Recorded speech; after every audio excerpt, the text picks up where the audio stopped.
up, hillbillies? I am here with a very special couple. I've got Jake and Becky from White House on a Hill.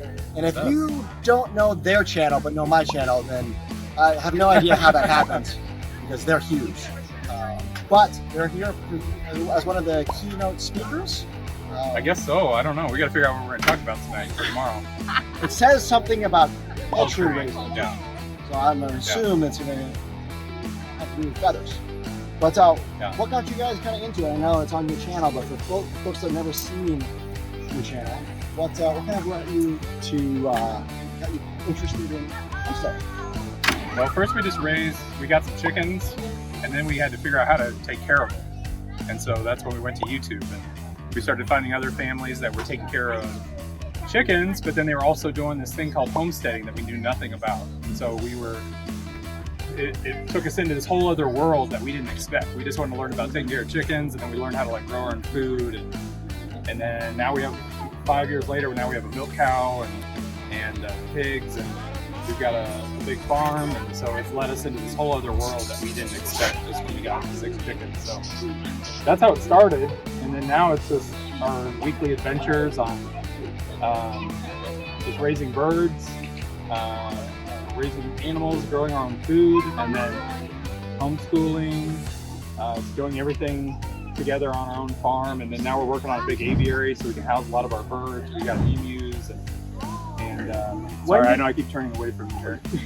When did you guys make the switch from chickens and turkeys and stuff to exotics? I know you guys have struggling with some peacocks right now, and you have your emus and stuff like that.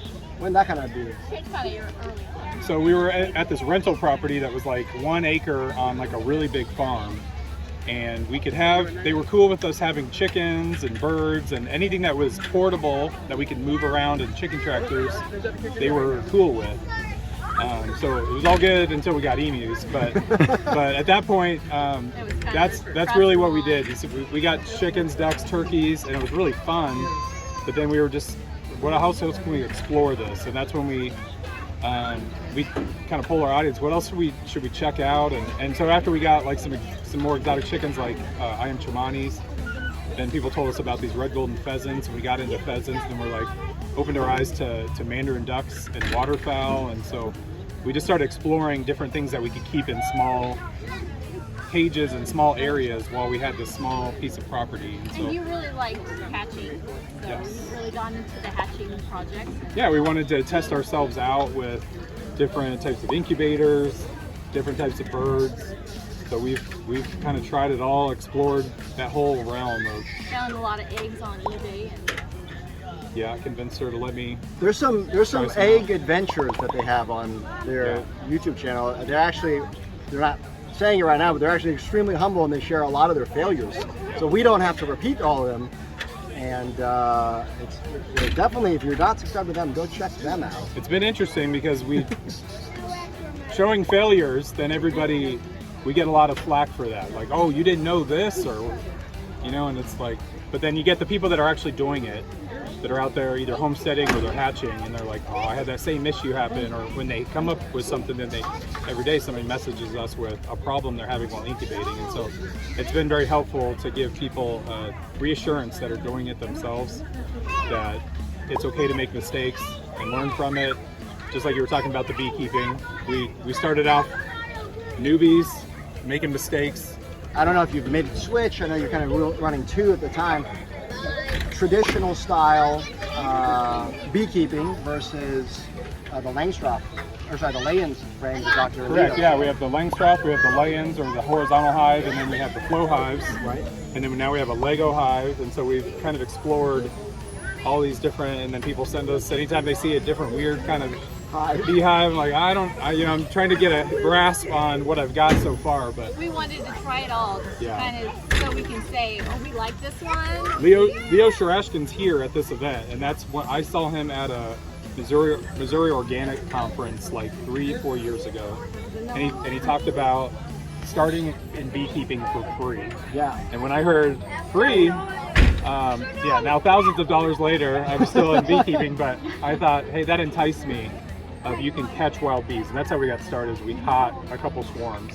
We built horizontal hives, and that's how we started. And then we wanted to see what that was like compared to the U.S. version, the Langstroth hive, and then we've tried the Flow hive, which is an Australian company. And so we've just explored each kind, and they're all a little different. I don't know which one we prefer yet. If you want to learn about anything that has feathers and how to raise it, or lots around hatching, then make sure you guys go check them out. They have tons of other great stuff as well. So, yeah, we came up with that because we usually just are flying by the seat of our pants. You know, buy the animals and then build the pens, that kind of thing. So that's how we came up with that. And so these are Nigerian dwarf goats. Nigerian What dwarf is special about this type of goat? They are the smallest breed of dairy goats. Oh, I milk them. okay. Can you still use them for brush clearing? You can still use them for brush clearing. You can still use them for meat. You can use them for leather. So they're a multi-purpose goat, but they do not get any bigger than this. This is a full-size female. So they're good for small acreage areas. You don't have a lot of space for standard-sized goats. And if folks were to buy one, what do they normally cost, or what do you guys sell them for? They range, depending on what you're needing them and what you want to use them for. They can range from about $50 for a feathered buckling that would clear land or be a companion animal.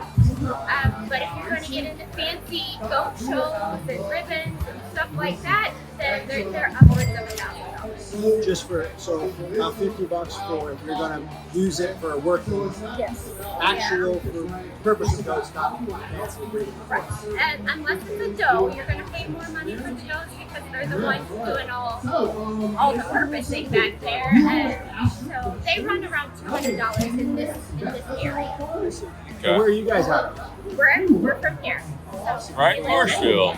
We live right out of town. Meat tasting. This is goat's milk soap. So Take don't a eat- bite, Hugh. And what was your name? My name's Bobby. Bobby, this is so cool. And this whiskey throttle. Nigerian dwarf goats, and as you can see, this one's doing her business. That's not milk.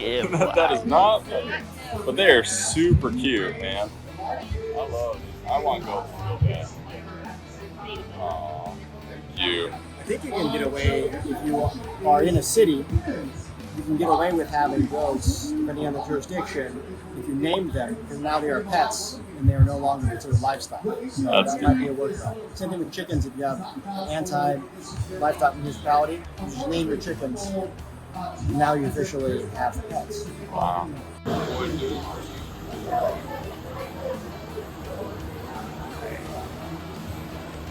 Tracy with City Creek Farm, And we're representing Highlands Cattle Association. and this is Heather. Heather is a 3-year-old Scottish Highlands. And why would someone want a Scottish Highland? Well, a lot of people think they want them because they think they're pets, but They're not. they're a beef animal. They're a smaller framed animal. They eat less than your commercial breeds. I don't think you can. But, So the main reason is you want a Scottish Highland for meat, for a meat food, yes, but they're easier to take care of than a standard Angus or something. right. They don't require as much. They don't. They're kind of like a goat. They're more of a browser than a. They don't eat that much down. It's just, you know, So they do well in thickets like if you're in Missouri.